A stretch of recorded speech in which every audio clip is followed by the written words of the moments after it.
Olá, pessoal, bom dia para vocês. São 7 horas em ponto. Hoje é dia 16 de abril. É quarta-feira de uma semana curta, né? Amanhã, quinta, nós vamos sextar aqui, né? O último dia da semana, e vamos sair de feriado na sexta-feira, feriado da Páscoa, voltando só na terça-feira. Mas hoje tem muita notícia para vocês aqui no Desperta. E, enfim, os assuntos do dia estão girando em torno dos mesmos eixos de sempre, né? A anistia, agora o Hugo Mota resolveu emitir sinais dúbios sobre a posição dele. Antes dizia que não ia ter de jeito nenhum aprovação de anistia, que isso estava fora do radar, mas ontem ele deu uma tuitada que colocou todo mundo mais ou menos em polvorosa, né? Porque ele foi dúbio, não se sabe agora. Diz que quem vai resolver as matérias que têm que ser discutidas em plenário é o Colégio de Líderes, né? Enquanto isso, lá no restante do planeta Terra, continuam repercutindo as supertarifas da guerra pessoal do senhor Donald Trump, né? A China anunciou um crescimento no primeiro trimestre espetacular, 5,4%, né? Quer dizer, o consumidor chinês reagiu, está comprando, as indústrias estão produzindo, mas o futuro é incerto. E aqui no Brasil, os jornalões começam a especular com relação ao equilíbrio fiscal em 2026 e 2027, já que não há o que falar sobre 2025. Então, são esses aí os eixos em torno dos quais o nosso noticiário vai girar hoje, né? E eu quero, como faço todo dia, antes de começar, bater um papinho aqui com o Alex sobre o futebol de ontem, porque ontem foi dia da mulherada, né, Alex? Bom dia para você. Ontem a mulher... E as mulheradas do Palmeiras ainda por cima, hein? O que houve com... Panuso, bom dia, Alex. Chat, como vocês estão? Tudo bem? Tudo bom, Alex. Ontem a gente teve a quinta rodada do Brasileirão Feminino e o Palmeiras, querendo ou não, goleou de 5-2 o Flamengo fora de casa. E também tivemos o jogo entre Fluminense e Corinthians no Brasileirão Feminino. Foi dois jogões. Eu achei o Palmeiras e Flamengo e vi os gols. Foi algo incrível. O futebol feminino está em crescente e é muito bom ver também o apoio que está começando a ter no futebol feminino, no futebol brasileiro e no sul-americano também. Mas será que esse apoio se reflete também na mídia? A mídia está dando espaço para a mulherada? Porque o futebol feminino brasileiro é muito melhor do que o masculino faz muito tempo, né, Alex? Sim, a mulherada brilha, mais enquanto os homens só passam vergonha, né? Sim. E a seleção feminina dá mais alegria que a masculina há muito tempo. Mas e por que não tem a expressão que deveria, hein? Então, por que o futebol feminino não tem? Falta muito a mídia, a rede social, dar mais espaço ao futebol feminino, como dá em relação ao futebol masculino. Então vamos ver aí, ó, porque afinal de contas o esporte é o esporte, né? A torcida da gente é pela legenda, pelo emblema, pelo time, pelo lado simbólico que a gente está. Não entendo realmente por que mulheres do Brasil são depreciadas do esporte quando elas jogam muito melhor do que os homens, né? Mas na televisão você vai ver lá, não tem campeonato, só uma final de campeonato, uma Copa do Mundo, uma Olimpíada, porque no restante é homem, homem, homem. É um clube do bolinho o futebol no Brasil, né? Isso mesmo. Mais alguma coisa, Alex? Então, ontem a gente teve no Campeonato Brasileiro Masculino o início da quadra rotada. O Ceará ganhou de 2-1 do Vasco. E hoje a gente tem Internacional e Palmeiras, que é um jogo que vai chamar muita atenção de mim por conta do Verdão. E esperar que a gente tire essa invencibilidade do Internacional, que é o último invicto mundial em 2025. Muito bom. Você está contente, né?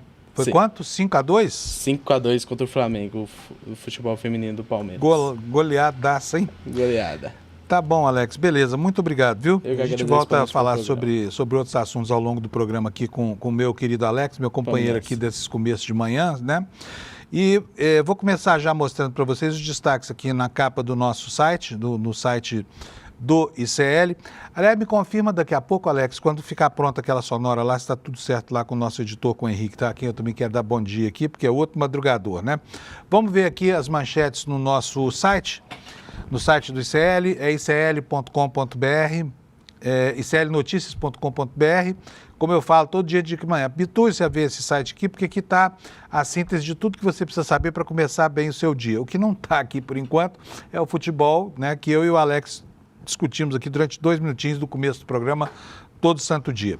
Então, a manchete principal no nosso site: PT e PSOL tentam um acordo para livrar Glauber Braga, mas o Centrão resiste. Integrante do Conselho admite desconforto com a pena dura de cassação diante de outros exemplos que aconteceram com a casa. Sim, porque por agressão a colegas, por agressão a transeuntes, a cidadãos que visitam o Congresso, nunca houve na história uma cassação, né? O que estão fazendo com Glauber Braga é uma baita de uma sacanagem. E se o plenário da Câmara resolver, por maioria dos seus votos, 257, cassar o mandato do Glauber, que é talvez o parlamentar mais combativo, não haverá remédio. Ontem o Freixo esteve aqui conosco no ICL para dar uma entrevista para o N1, e ele foi muito claro na sua expectativa, disse que não há o que fazer. Acha que o Supremo, por exemplo, no eventual recurso aí do Glauber, não vai interferir numa decisão que é do plenário da Câmara. Agora fica aqui a minha pergunta, né? O Glauber Braga, sem falar da qualidade do mandato parlamentar dele, mas ele teve 78 mil votos. E aí? E o plenário da Câmara e o Conselho de Ética, por uma birra, podem cassar a vontade de 78 mil eleitores, mas eles não falam sempre assim que é a vontade soberana do povo que tem que estabelecer, né, o comportamento das instâncias de correição da Câmara, e agora estão fazendo tudo ao contrário. Estão fazendo uma verdadeira vindita com esse parlamentar. Eu fico aqui pasmo de ver a cara de pau dessa gente condenar o Glauber Braga porque deu um chute no traseiro de um pentelho do MBL que foi lá para encher o saco dele. Olha, se fosse comigo, teria sido muito pior essa coisa, sabe? Porque agredir a mãe, que está doente, no leito de um hospital, né? Acamada, esperando a hora de encerrar a sua jornada nesse planeta aqui, e ter que aguentar esse tipo de provocação é o fim do mundo, sabe? Acho que tem um caso de humanidade. Mas na hora de estabelecer, né, entre os colegas essa compreensão para a necessidade de se tratar humanamente o assunto, não tem disposição nenhuma lá na Câmara, né? Então é uma pena. Vamos ver o que diz aqui a matéria que está em destaque aqui na primeirona do ICL, no alto da primeira página. Alto da primeira página é uma metáfora que a gente usa, né? Então vai lá, PT e PSOL tentam acordo para livrar o Glauber Braga, só que o Centrão está muito resistente. Quem é o Centrão? Dá os nomes aos bois. O Centrão se chama Arthur Lira. É ele, é com ele a encrenca, tá? É ele quem está direcionando a vontade parlamentar nesse caso. Por quê? Porque o Glauber foi um crítico atroz a ele e ele não suporta a liberdade de expressão, como de resto ninguém dessa direita horrorosa no Brasil. Vou ler para vocês aqui um trechinho do que vai no nosso destaque, é uma matéria da Folha Press, que diz o seguinte: integrantes do PSOL e do PT estão tentando costurar um acordo para evitar a cassação do mandato do deputado federal Glauber Braga, do PSOL do Rio de Janeiro. Só que eles estão esbarrando na resistência de integrantes do Centrão, que é o grupo hoje majoritário na casa.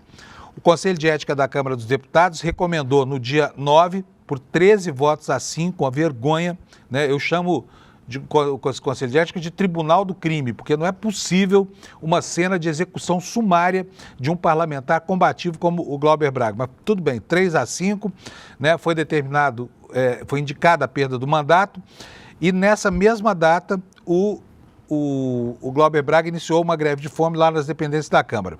Segundo os assessores dele, o Glauber está ingerindo só água, soro e bebidas isotônicas, Gatorade, né? O deputado e aliados improvisaram um colchão ao lado da mesa da coordenação do plenário 5 da Câmara, que é a sala onde o Conselho de Ética recomendou a cassação dele.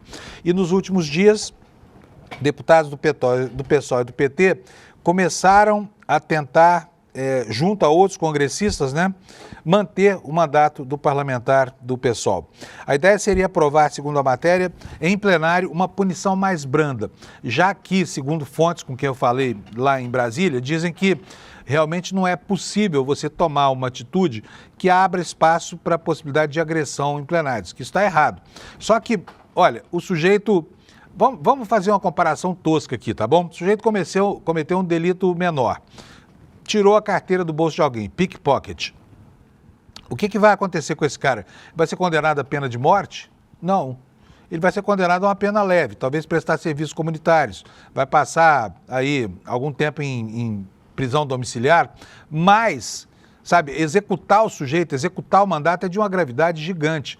E aí não há complacência. Ao mesmo tempo, esses parlamentares do Centrão ficam articulando com os bolsonaristas raiz anistia porque acham que as penas do Supremo são muito rigorosas. Como é que pode? Cadê a moralidade dessa decisão? Onde é que está a moral dessa história toda? Sabe, para uns vale tão pouco, para outros vale tanto? É um absurdo completo. Mas vamos seguir aqui. Cabe ao plenário da Câmara decidir se segue ou não a recomendação do Conselho de Ética, ainda sem data definida. A votação é aberta, nominal, vai se dar pela maioria absoluta. Significa que vão ser necessários 257 parlamentares votando pela cassação, né? Entre os 513 votos disponíveis lá no Congresso. Um precedente criado na gestão do Arthur Lira autoriza a votação de uma emenda antes da análise da recomendação do Conselho, o que, em tese, permite a votação de uma punição mais branda. Mas isso vai depender da vontade dos algozes, né? E aí prossegue a nossa matéria. Mesmo diante dessa possibilidade, não há, até hoje, um sentimento majoritário do plenário para livrar o Glauber. Isso porque o deputado tem um perfil beligerante, já fez diversos ataques ao Centrão e mantém pouca relação com os congressistas de outros partidos, né? Então, é uma situação ruim, porque em Brasília você pode ser amigão, bonachão, pode participar da patota, das rodinhas, mas você não pode ter uma atitude crítica, porque isso fere os bris do Congresso Nacional e eles que tanto falam em liberdade de expressão não suportam manifestações, né, nem manifestações minimamente humanas, como foi essa do Glauber. Afinal de contas, não estou defendendo a agressão, tá? Acho que não pode ter mesmo. Mas será que precisava mais do que, por exemplo, uma censura por escrito? 3 dias de suspensão, alguma coisa assim? Caçar o mandato é um exagero incrível. Caçar 78 mil eleitores, a vontade de 78 mil eleitores do Rio de Janeiro, é uma atrocidade gigante, né? Deputados também se queixam, diz a nossa reportagem, da sua postura durante a tramitação do caso no Conselho de Ética. Apesar disso, um integrante do Conselho diz, sob reserva, que há um certo desconforto com a pena dura da cassação, diante de outros exemplos que ocorreram na casa e que não resultaram em perda do mandato. Olha, gente, o Chiquinho Brazão, assassino da Marielle, é deputado até hoje, né? A Carla Zambelli, que está aí já com a sua condenação marcada pelo Supremo Tribunal Federal, é deputada ainda. O que ela fez? Ela saiu perseguindo um sujeito com arma na mão em São Paulo, em pleno dia de eleição, dia em que o porte de arma é proibido, e eles continuam lá no Congresso, em Brasília, né? Enfim, só que esses exemplos não funcionam em Brasília. Não adianta você argumentar, mas tem esses dois antes do Glauber que fizeram coisas muito mais... Porque o raciocínio não é esse, eles são de um pragmatismo impressionante. O que eles querem é poupar os companheiros e sacrificar aqueles que representam uma pedra no seu sapato. Aí diz a nossa reportagem aqui, prosseguindo com o texto, que essa negociação seria feita nos bastidores, a negociação entre PT, PSOL e Centrão, para não gerar ruído, e que o governo tem pisado em ovos devido ao risco de se indispor com importantes líderes dos partidos aliados. O presidente da Câmara está no exterior e só deve entabular essas conversas na semana que vem. Segundo o aliado de Mota, seria um grande erro do Executivo se envolver nessa discussão, já que isso poderia ser entendido como uma interferência nas prerrogativas dos parlamentares. O mesmo se aplica ao Judiciário. Publicamente, a galera do Palácio do Planalto tem afirmado que esse é um assunto interno da Câmara. E aí é o seguinte, a gente sabe que nos últimos dias aconteceu lá um movimento, Gleisi Hoffmann, Lindbergh, na tentativa de reverter essa disposição do plenário, andaram conversando com deputados lá, e isso acabou vindo para as manchetes de jornais com uma pressão do governo, o governo pressiona e tudo mais. É um movimento normal de pressão, só que o governo entrou tarde no assunto, né, gente? Se tivesse começado essa articulação antes do Sóstenes Cavalcante ter conseguido 262 assinaturas, se não tivesse cochilado no ponto da liderança do governo, seria sim possível exercer uma pressão que impedisse a apresentação do requerimento de urgência para a tramitação do processo de cassação do Glauber, né? Bom, nesta terça-feira, ontem, o líder do governo na Câmara, José Guimarães, foi às redes sociais e defendeu o mandato de Glauber. Outro petista na linha de frente é o líder da bancada do PT, o Lindbergh, lá do Rio de Janeiro, Lindbergh Farias. Abre aspas aqui para ele. Tenho esperança, acredito que algum tipo de acordo possa ser costurado para que esse processo seja suspenso por um período para facilitar o diálogo e a negociação. Espero que a chegada da Semana Santa ajude a construir uma saída. Então está aqui o primeiro destaque do site do ICL para você. vamos ver aqui agora o restante da... Isso foi para mim ou para todo mundo, Alex? Só para mim. Aqui eu e o Alex tem uma linha direta aqui. A gente fala segredos terríveis aqui durante a transmissão do programa, viu, gente? O que pode ser dito publicamente, ele fala para vocês também, tá? Conta para eles, Alex, o que você falou para mim. Eu falei que tem a sonora que ele solicitou. É uma entrevistazinha que eu vou rodar daqui a pouco. Eu pedi para cortar e ela ficou pronta. Ele está me avisando. Gente, olha só. O que está acontecendo aqui em São Paulo? Vou dizer para vocês. O segundo destaque aqui do site do ICL, antes de ler a notícia para vocês, quero contar. Outro dia um amigo meu chamado Olímpio me liga, foi meu colega na faculdade de jornalismo, um amigo querido, me liga e fala: Fábio, alguma coisa está acontecendo lá na zona sul de São Paulo, lá perto da represa da Guarapiranga. Porque, de repente, o pessoal da Cracolândia começou a se dissipar do centro da cidade. Você vai ao centro de São Paulo hoje, ele está muito mais livre do pessoal da Cracolândia do que meses atrás. É notório isso, todo mundo que anda por ali vê. Em compensação, começaram a surgir algumas pequenas concentrações na periferia mais distante de São Paulo, no limite do município. Eu estou falando de um caso na beira da represa de Guarapiranga. E a comunidade local estava muito incomodada com essa vizinhança, porque eles furtam, né, eles ficam consumindo drogas, há uma concentração de traficantes ali que controlam o fluxo do crack e da maconha, e há também assaltos e outras coisas. Então a vizinhança chegou inclusive a agredir o que eles chamam de cracudos, né, pejorativamente. E a situação estava chegando ao paroxismo lá na beira da represa de Guarapiranga. Pois agora, a impressão de que a Prefeitura de São Paulo está remanejando essa população que estava concentrada no centro degradado e antigo de São Paulo para outros lugares da periferia. Para quê?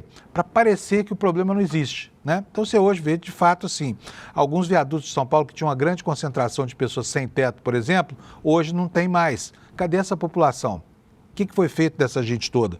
É bem pouco possível que, por exemplo, tenha sido feito algum grande programa de inserção social ou de tratamento para drogadição. Ninguém vê isso acontecer, mas está acontecendo um fenômeno que a gente percebe no centro de São Paulo. E aí veio esse telefonema do amigo que falou que relatou o problema lá na Guarapiranga, e agora surge no nosso site essa manchete aqui, olha.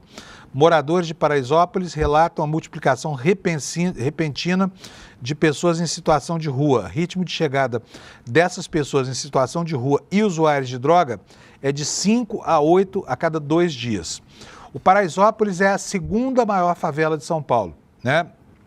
É uma zona em que há infiltração do tráfico, como se sabe, e dali da favela de Paraisópolis, né, partem, né, ou se situam aqueles que ameaçam a segurança pública na zona sul de São Paulo, né?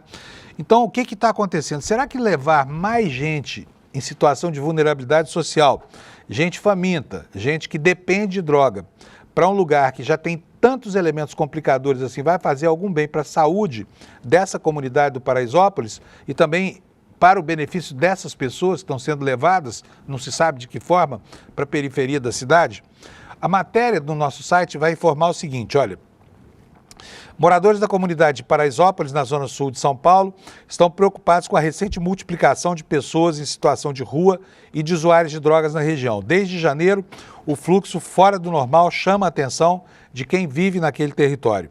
Dono de uma produtora de vídeos no local, integrante do Conselho de Saúde, Renata Alves, acompanha a mudança de perto. Ela diz o seguinte: a gente não tinha casos desse tipo aqui. Havia pessoas com problemas de álcool ou drogas, mas a gente conhecia a referência familiar e o domicílio de cada um. Conseguíamos até dar um suporte, agora não mais. Segundo Renata, que tem 43 anos, o ritmo de chegada dessas pessoas em situação de rua e de usuários de drogas é de 5 a 8 pessoas a cada dia. Há uma suspeita, assinala a nossa reportagem, de que eles estão sendo transportados até Paraisópolis. Ela diz o seguinte: as pessoas estão amanhecendo aqui. Quando a gente vai tentar fazer essa abordagem junto com a área da saúde, vê que não são pessoas que vêm de lugares próximos, são pessoas que vêm de muito longe. Lá do centro da cidade, declarou a Renata aqui ao nosso site. Criador do Instituto Conhecimento Liberta, O nosso Eduardo Moreira esteve na comunidade e constatou que a denúncia, sim, é verdadeira. O Eduardo disse que é muito grave e que um número de pessoas cada vez maior está sendo trazido e despejado lá em Paraisópolis. Pessoas em situação de rua, dependente de drogas químicas, né? Na sua maioria, estão sendo tratadas como lixo, que está sendo recolhido e depositado aqui. Isso é uma política de higienização do centro da cidade, para mascarar o problema. Algo está acontecendo, sabe? A anotação do Eduardo e dos moradores do Paraisópolis e também da Guarapiranga não é em vão. O que essa gente que se concentrava no centro da cidade, de repente, deixa o centro e se dirige a certos pontos da periferia de São Paulo, sabe? Se misturando ali, né, com uma área que já é muito cheia de complicações por causa da população muito pobre e muito vulnerável. O Eduardo Moreira declara o seguinte: a população em situação de rua desse local aumentou absurdamente, sobrecarregou o já precário sistema de saúde da área, o sistema de assistência social também. E isso faz com que aumente a criminalidade e aumenta também o risco para pessoas que não são, né, não tem nada a ver com esse contexto criminal, que são crianças, mulheres, alunos das escolas, professores, trabalhadores, transeuntes, gente pobre que está ali, que leva a vida honestamente, né, se equilibrando nessa linha tênue que é, né, a lei do cão imposta pela criminalidade, tá? Aqui você vê uma foto do nosso Eduardo Moreira fazendo uma visita a essa comunidade, vendo aí a situação de miséria em que essas pessoas vivem, né? Pois bem, essa é a notícia. Vamos para o próximo destaque aqui no site do ICL. Olha só, uma iniciativa de um cidadão aposentado. Qualquer cidadão pode ingressar com uma representação na Procuradoria-Geral da República. Nesse caso, foi uma notícia crime, né? Um aviso ao Ministério Público de que um crime está acontecendo, está na iminência de acontecer por causa do PL da anistia que essa pessoa considera um golpe. Vamos ver o que ele falou? O projeto de lei da anistia foi a gota d'água para o paulistano aposentado Valmir Laudelino Zanzeri. Ele decidiu, por conta própria, apresentar uma notícia-crime à Procuradoria-Geral da República contra todos os mais de 200 deputados que assinaram o pedido de urgência para a tramitação do PL da anistia, protocolado esta semana na mesa da Câmara dos Deputados. Ele afirma nesse processo o seguinte: fica bem claro que tais deputados não são solidários, não são só solidários, mas também apoiadores dos atos ocorridos no dia 8 de janeiro. É o que ele argumenta nesse arrazoado que ele apresentou à PGR. Diz o seguinte: eu já estava pé da vida, disse o Valmir. Ele acompanha a política de perto, diz que está sempre brigando para ver se as coisas melhoram no Brasil. Decidiu que não podia mais ficar calado, quieto em casa. Assistindo a uma entrevista do jurista Lênio Streck na internet, Valmir perguntou pelo chat se um cidadão comum poderia apresentar uma queixa sobre o projeto da PGR. Portanto, ele não é nem advogado nem nada, né? Ele apenas se interessou pelo assunto, ficou indignado, foi lá e perguntou para o Lênio Streck, que é um baita advogado, o que podia fazer. E aí ele respondeu, ele riu e disse: pode. E o Laudelino não perdeu tempo, foi logo preparar o documento, apresentado em seguida à Procuradoria-Geral na segunda-feira, no dia 14, mesmo dia em que o Sóstenes Cavalcante protocolou o pedido lá com as mais de 260 assinaturas. E no dia seguinte ele recebeu uma resposta da PGR avisando que a notícia crime havia sido recebida. Esse e-mail também continha o número de protocolo para que pudesse acompanhar a tramitação. Então, está feita a primeira iniciativa, né, contra esse terrível PL da anistia, feita por um morador, por uma pessoa qualquer, né? Vamos para outro destaque aqui na capa do ICL. O Estado de São Paulo publica lista de escolas que podem aderir ao modelo cívico-militar. Como se sabe, aqui em São Paulo já foram privatizadas, se não me falha a memória, 35 escolas e já está preparado um pacote de privatização de outras quase 150. E agora vem aí as escolas cívico-militar, que são um aleijão do sistema educacional, não só por submeter crianças, né, ao rito militar, mas principalmente porque elas custam muito mais caro do que o ensino numa escola convencional. Então elas criam uma desigualdade, um degrau aí entre alunos de escolas cívico-militares e alunos das outras escolas mantidas pelo poder público. A matéria da Agência Brasil, assinada pela repórter Elaine Patrícia Cruz, e eu passo a ler aqui para vocês o lead da matéria. Apesar da polêmica, o Diário Oficial de São Paulo publicou ontem, terça, uma lista de 35 escolas públicas estaduais que foram aprovadas em uma segunda rodada e vão aderir ao modelo de escolas cívico-militares. O edital prevê ainda a realização de uma terceira rodada, prevista para ser realizada entre terça e quinta-feira, dia 17, portanto, amanhã, né? Amanhã.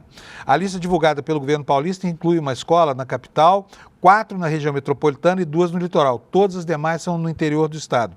Somente no dia 25 de abril, após a realização das 3 rodadas de consulta pública, é que o governo paulista anunciará as escolas selecionadas para o programa das escolas cívico-militares do estado de São Paulo, que tem início previsto para o segundo semestre desse ano.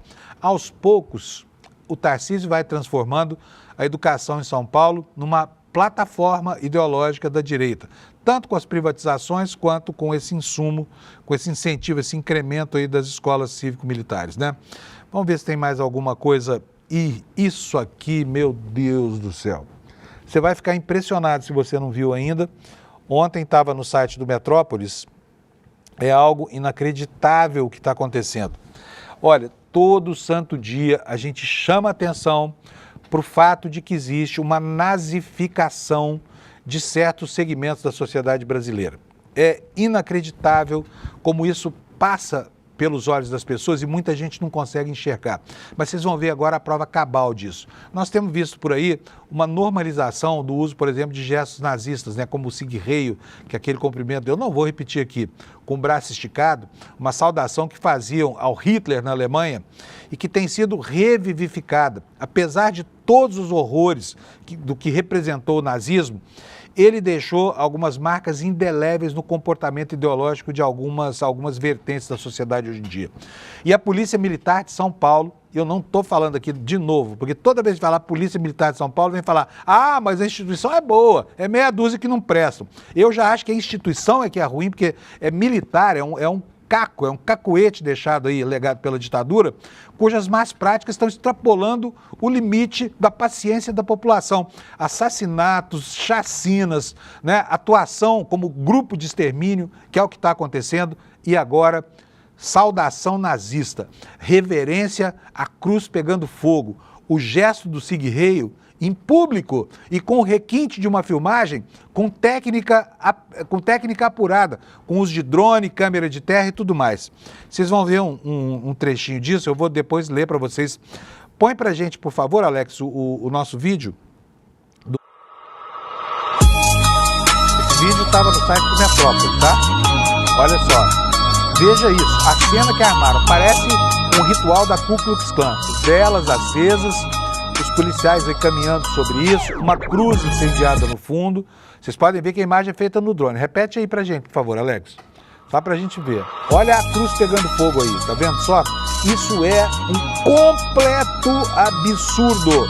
Isso é um completo despropósito. Permitir que esses jagunços nazistas, né, com o uniforme da corporação, produzam essa cena pornográfica aí. É um absurdo completo. Aí a corregedoria diz que vai investigar. Vai investigar? Não precisa investigar. Está na cara que isso é um ritual nazista. Está na cara que isso aí imita, né, as celebrações da Ku Klux Klan, essa entidade terrorista segregacionista que, infelizmente, não desapareceu da memória das pessoas com o avançar do tempo. O processo civilizatório não foi capaz de expurgar isso. Aí a Polícia Militar de São Paulo repete essas cenas, tá? Vamos saber agora onde foi que isso aconteceu. Aconteceu no interior do estado. Vocês podem ver lá atrás a quantidade de viaturas. Portanto, não venha me dizer que, não é um grupo isolado de policiais. É um grupo numeroso. Olha, 1, 2, 3, 4, 5 viaturas, todas com a sirene ligadas, né? Os fogos de artifício ali para fazer fumaça, o caminho iluminado por tochas, a cruz queimando e o sig-heil. O que mais que precisa para ver que isso é um ritual neonazista? Sabe? Até onde o governador do estado de São Paulo vai admitir que a tropa dele, conduzida por um assassino que se gaba de ter assassinado 30 e tantos, que é o sei lá quantos, 16, que é o derrite, vai tolerar esse tipo de coisa que você está vendo aí. Absurdo completo, entendeu? Isso é a degradação da nossa cultura ocidental. Não é possível que, passados 80 anos do terror produzido no mundo por essa ideologia que esses caras estão cultivando, você está vendo aí no seu vídeo, que isso tudo persista ainda, que isso sobreviva. Isso é um absurdo completo, tá? Vou passar a ler aqui a matéria sobre essa coisa escandalosa. Tá aí, olha, um frame desse vídeo, quer dizer, um quadro desse vídeo, mostrando esses jagunços policiais militares fazendo aqui o sigue-reio, né, voltados para uma cruz incendiada, o símbolo da Ku Klux Klan. Faltava só botar o capuz, né? Só botar o capuz branco, né? Mas eles fizeram isso com as viaturas e os uniformes, as fardas da polícia militar. Sabe? A indumentária da PM com um gesto como esse acaba virando a indumentária do Terceiro Reich. Não se pode tolerar nem minimamente que isso aconteça. Então vamos aguardar uma reação um pouco mais decente do governo do estado de São Paulo, porque que vem até agora, vamos investigar, sabe? Porcaria nenhuma, não quer dizer nada. E olha, a imagem, gente, não foi produto de grampo, ela não foi retirada adredemente de lugar nenhum.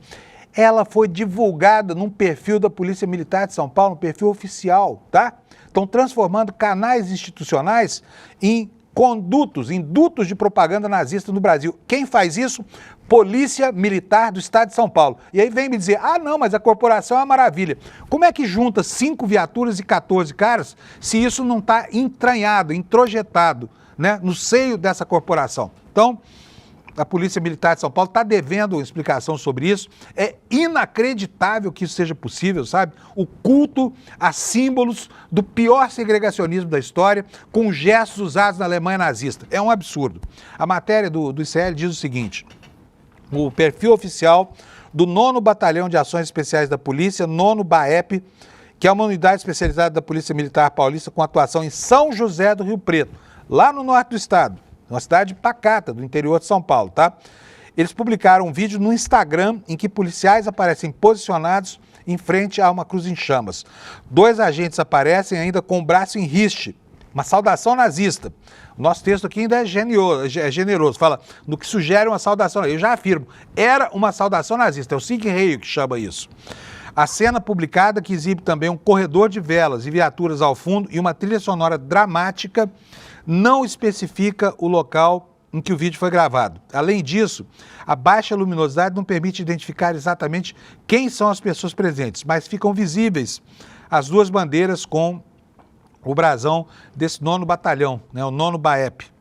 Um perfil do Comando de Policiamento do Interior, número 5, se chama CPI 5, republicou a postagem e o perfil do Tenente Coronel José Tomás Costa Júnior, que é o comandante do 9º BAEP, estava marcado na publicação. Alô, comandante, vai explicar? Não? Vai dizer que não sabia? A matéria que o ICL traz foi feita pela Ponte, né? E a Ponte diz que questionou a Secretaria de Segurança Pública sobre quem são as pessoas do vídeo e se o registro foi feito durante o horário de expediente delas e quais foram as circunstâncias dessa gravação.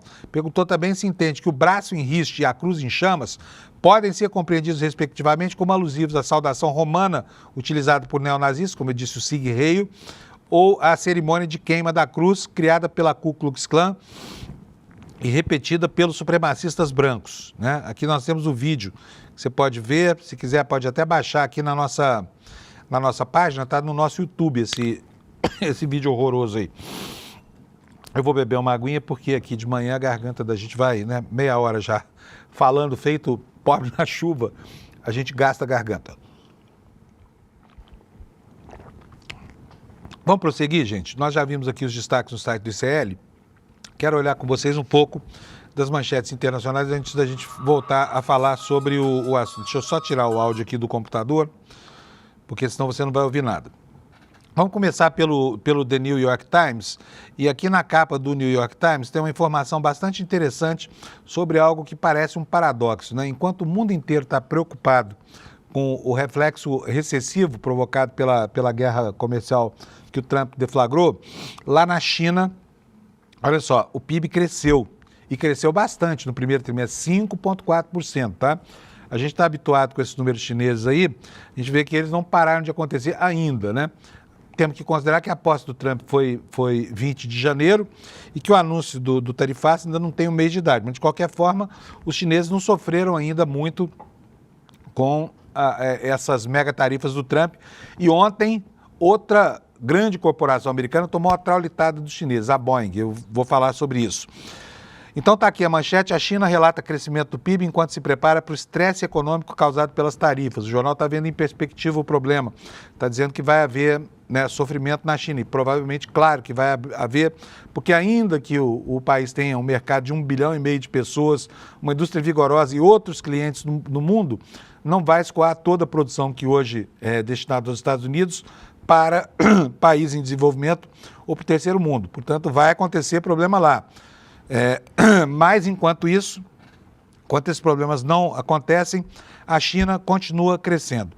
E mais abaixo, olha aqui, ó, mais abaixo nós temos uma outra manchete sobre esse caso escabroso da deportação de um homem inocente que estava legalmente no território americano, chama o Homem de Maryland, que é o apelido que colocaram nele. Chama Quilmar Armando Abrego Garcia.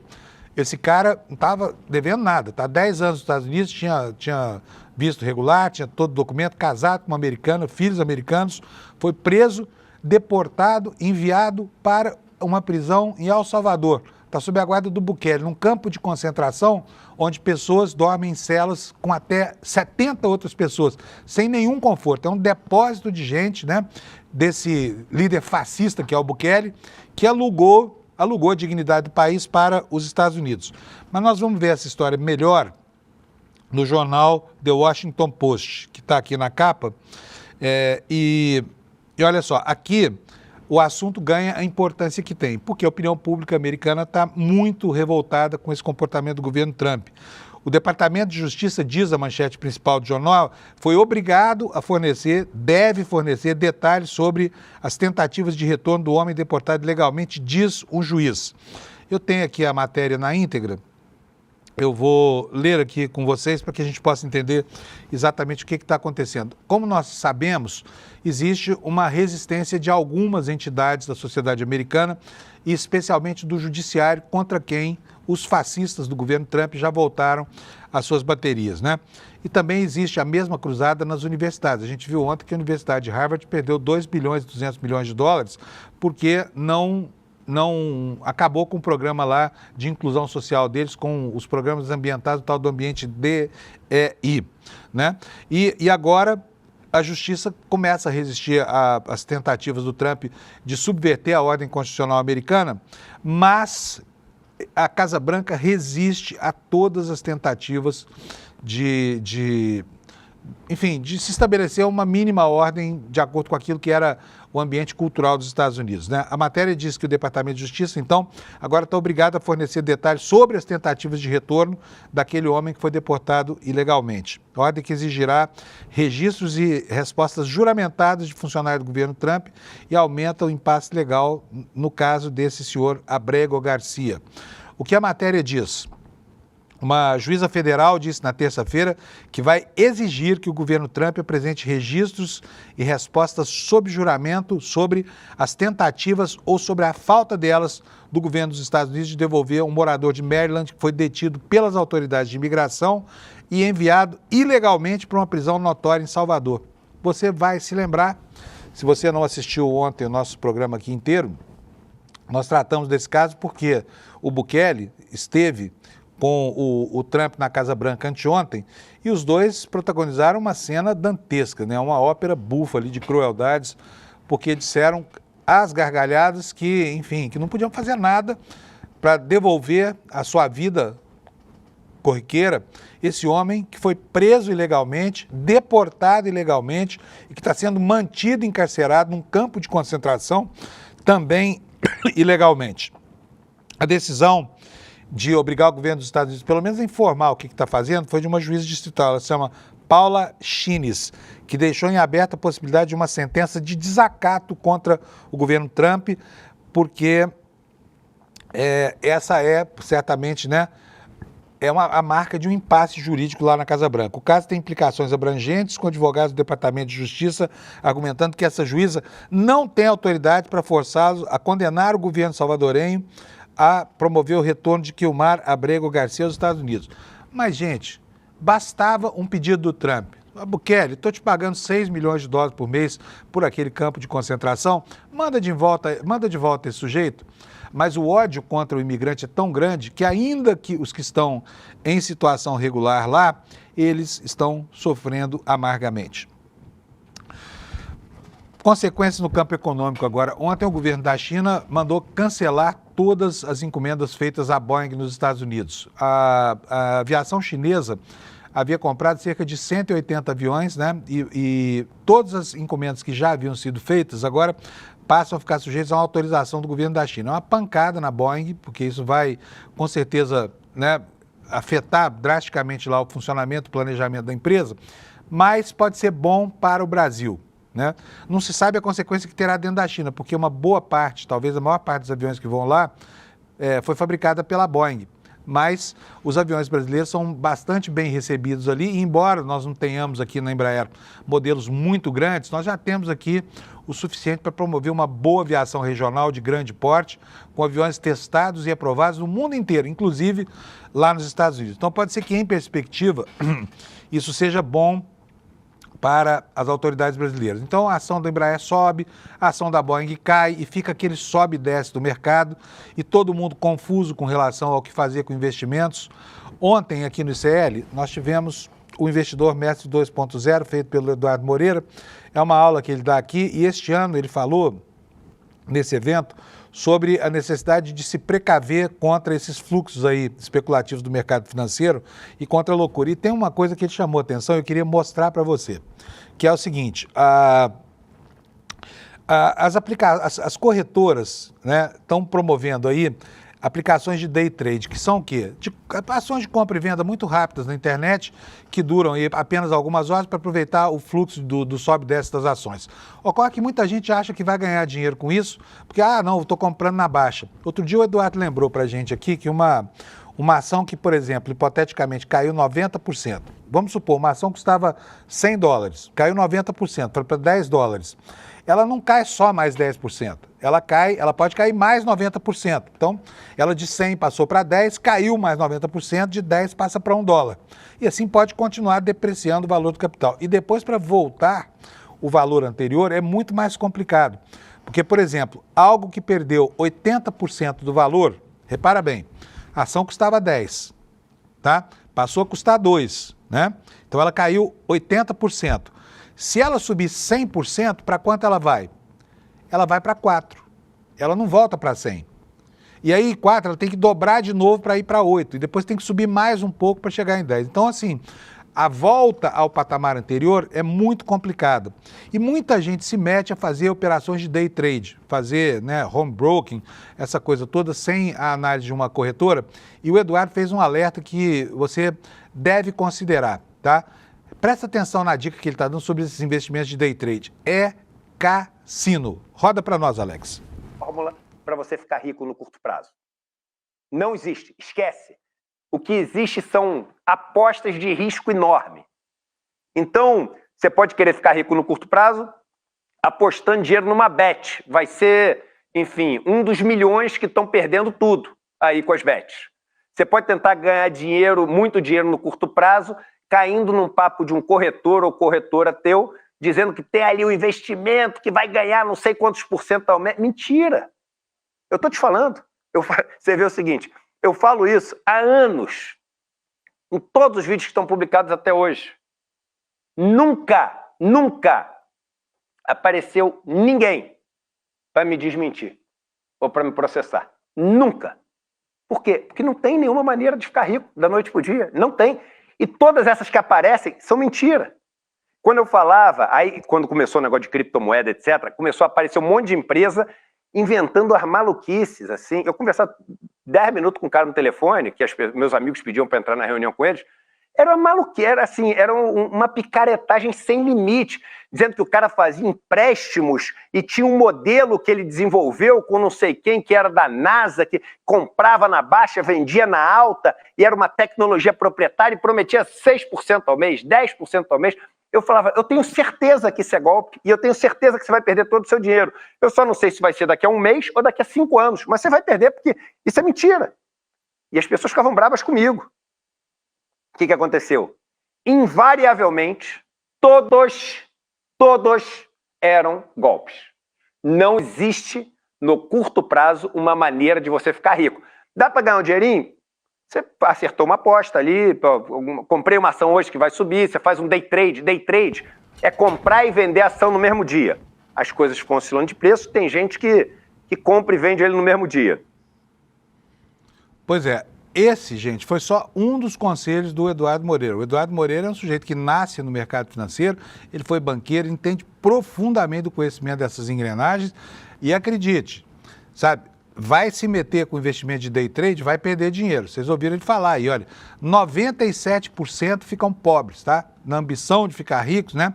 O mercado, que é muito mais esperto do que o investidor individual, aquele que não está acostumado com os movimentos especulativos e vai acabar tragando. É a história do lobo comendo a ovelhinha, entendeu? A ovelhinha, nesse caso, se apresenta, né, na boca do lobo porque acha que vai fazer algo que todo mundo, né, que se julga esperto, diz que vai dar conta de fazer, mas day trade é risco absoluto. O Eduardo falou, presta atenção, quer investir bem seu dinheiro, aposta numa ação de uma companhia que seja viável e tenha tempo e paciência, porque é o tempo que faz amadurecer os investimentos. É essa a fundamentação, por exemplo, da poupança de boa parte dos investidores americanos, tá? O pessoal está me cobrando a meteorologia aqui, vou falar, gente, aqui, ó, meteorologia para o Brasil hoje, bota no ar aí para nós, Alex, por favor. Vai ter chuvarada em toda essa área aqui, que começa lá no oeste do Amazonas e desce até chegar aqui à divisa do litoral do Rio com São Paulo, né? E vai chegar muito próximo aqui da capital paulista, né? Então nós vamos ter chuvas torrenciais. Eu vou rapidamente aqui, porque o nosso tempo hoje está passando com uma velocidade, não está dando para nada. Nesse outro mapa que você vai ver aí, está a previsão do tempo para o Brasil. É nessa área mais verde escura chove mais, nas amarelas chove menos, então nós teremos aqui o Nordeste, principalmente o litoral com tempo bom, nublado apenas, e o litoral de todo o Sudeste, exceto a divisa do litoral, a chamada Serra da Chuva, lá na divisa do litoral de São Paulo com o Rio de Janeiro, é que vai ter aí uma grande pluviosidade, isso pode chegar até a cidade de São Paulo. Vamos para as temperaturas? No sul, Porto Alegre com 27 de máxima, Florianópolis a mesma coisa, Curitiba 24, São Paulo vai ter 23, Rio vai ter 28 de máxima, chuva só de madrugada, muitas nuvens em Vitória com 30 graus, Belo Horizonte com 25 graus, Campo Grande com 28, 32 graus com muita chuva lá em Cuiabá, Goiânia com 30 graus, Brasília a mesma temperatura, lá não chove muito, mas chove alguma coisa, né? A chuva se despedindo do inverno. Rio Branco com 33 graus, Porto Velho com 32, Boa Vista com 38, vai fazer calorão lá, máxima de 33 em Manaus, Macapá 33 também, Belém 34, São Luís 32, Teresina, 34 graus. E nas capitais do Nordeste, né, o tempo é o mesmo, tá, gente? Hoje estou com pressa, vou falar só de algumas aqui. Mas Fortaleza, João Pessoa, todas com 32 graus. Recife, Maceió, tudo 32 graus, tá? Aracaju com 30, muitas nuvens lá em Aracaju e Salvador com 32 graus. Essa aí é a meteorologia para hoje, tá bom? Bom, nós já vimos aqui o Eduardo Moreira, já vimos isso tudo, vamos continuar o noticiário aqui. Nós temos, na seara policial, nós temos também notícias terríveis aqui hoje para começar o dia, né? Lá no Rio de Janeiro, o que aconteceu? Ladeira dos Tabajaras.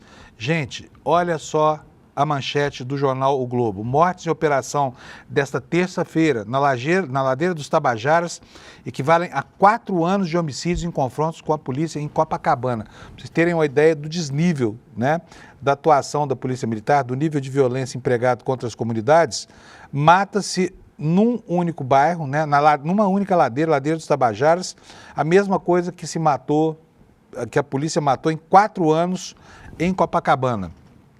Vamos ler a matéria do Globo.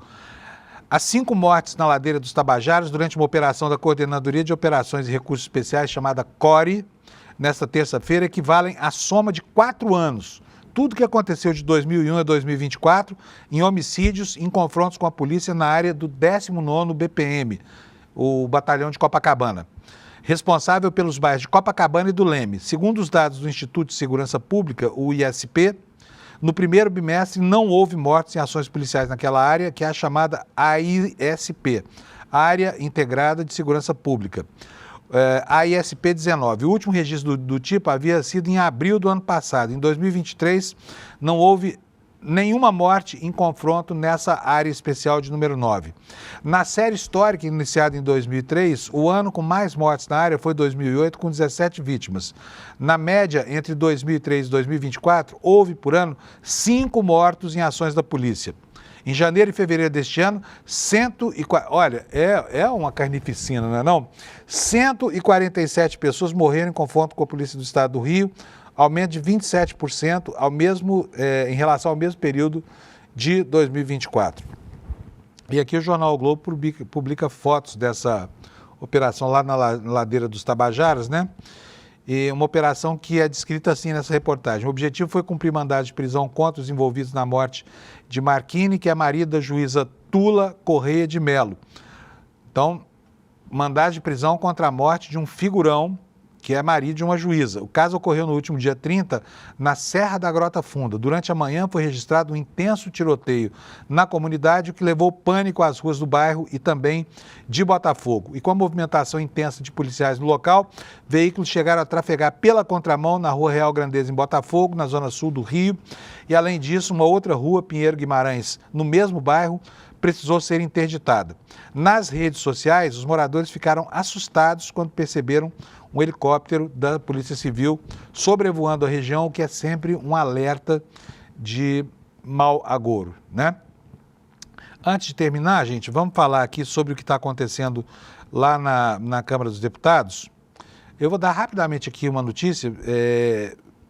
Já foi estabelecido que o salário mínimo sobe em 2026, o valor já tá estabelecido, vai para R$ 1.630, proposta do presidente Lula, né? O Minha Casa Minha Vida agora passa a atender a classe média, financiando imóveis de até R$ 500 mil, para quem tem renda de até 12 mil. E nós temos aqui uma outra matéria sobre o Hugo Mota, é isso que eu quero falar com vocês, olha, sobre a questão da dubiedade do Hugo Mota em face desse projeto da anistia, porque ele fez compromisso com todo mundo. Falou para o governo e para o PT, para o pessoal, que não ia ter projeto de anistia, não ia botar para andar, e agora está mudando de discurso. O que a revista Fórum está assinalando aqui? O presidente da Câmara marcou posição nas últimas semanas, dizendo que o perdão aos golpistas criminosos não iria caminhar na casa. Disse isso textualmente. Só que ontem ele mudou, fazendo uma postagem que colocou todo mundo em alerta, né? E aqui a revista Fórum diz o seguinte: olha, o clima e o tempo na Câmara dos Deputados andam tão imprevisíveis, mudando de forma tão repentina, quanto numa ilhota oceana perdida em pleno Atlântico. Em determinado momento, há uma certeza de que o projeto da lei da anistia aos golpistas não será pautado pelo Hugo Mota. Mas passam-se alguns minutos e a coisa toda muda. O que aconteceu de ontem para hoje, para que a revista Fórum fizesse essa anotação? Esse tweet aqui, olha, do Hugo Mota. O que ele falou? Leia junto comigo aqui, por favor. Democracia é discutir com o colégio de líderes as pautas que devem avançar. Em uma democracia, ninguém tem o direito de decidir nada sozinho. É preciso também ter responsabilidade com o cargo que ocupamos, pensando no que cada pauta significa para as instituições e para toda a população brasileira. Tá bom. O que ele quer dizer quando afirma aqui que ninguém tem o direito de decidir sozinho? Ele está dizendo com todas as letras que vai submeter a decisão de colocar para andar ou não esse projeto, que já tem o número protocolar de assinaturas no requerimento de urgência, para andar. É o que ele está dizendo aqui. Ou, se não está dizendo, está assustando as pessoas com essa possibilidade aí. É preciso lembrar aqui que, como disseram alguns líderes do campo progressista, por exemplo, Lindbergh, o pedido de urgência não significa muita coisa, mas a pressão no colégio de líderes pode fazer com que o presidente burle uma fila natural que existe e que tem 2.200 e tantos projetos com requerimento de urgência já aprovados. Então, o Hugo Mota, se quiser, pode colocar no rabo dessa fila. Não, tudo bem, aprovar aí o requerimento de urgência, vamos, respeitando a fila, colocar em votação. Aí tem que votar os 2.000 e tantos projetos que estão com pedido de urgência na frente desse aí. O que será que vai acontecer? Essa é a grande surpresa, né? O suspense que está sendo armado aí, porque, enfim, não se sabe se o Hugo Mota está nas mãos dele. Está nas mãos dele dizer o que é que vai acontecer com esse assunto. Tá bom? Então vamos ficar bem atentos aqui, porque hoje nós devemos ter aqui algum posicionamento esclarecedor, porque ontem foi dia de confundir, né, Hugo Mota? Hoje vai ser dia de esclarecer. O que você vai fazer, afinal de contas? Porque a decisão depende dele, né? Nós vimos aí que ao longo das eras, muita gente teve a atitude que se esperava de um líder político de fato e botou na gaveta projetos, centenas de projetos, por exemplo, que não tinham nenhum sentido contra o Lula, contra o Bolsonaro, contra um monte de gente. Ficaram lá engavetados porque o presidente da Câmara não botava para andar. No Senado, nós também temos uma posição de dubiedade, porque o presidente da Comissão de Constituição e Justiça, o senador Otto, lá da Bahia, Otto Alencar, ele também tinha dito que não teria aprovação de anistia, que anistia é um escândalo, mas já falou que a CCJ pode considerar o assunto. Então está se criando um clima no Brasil em que não se pode apostar mais nada, não se pode ter certeza nenhuma de nada sobre essa questão da anistia, né? Então é isso, estamos na mão de Hugo Mota, vamos saber dele o que quer dizer hoje, está jogando aqui, fazendo da sua dubiedade, dos paradoxos inerentes à sua função aqui, uma carta de suspense para o Brasil, que logo terá que ser lida na sua integralidade, né? No Conselho,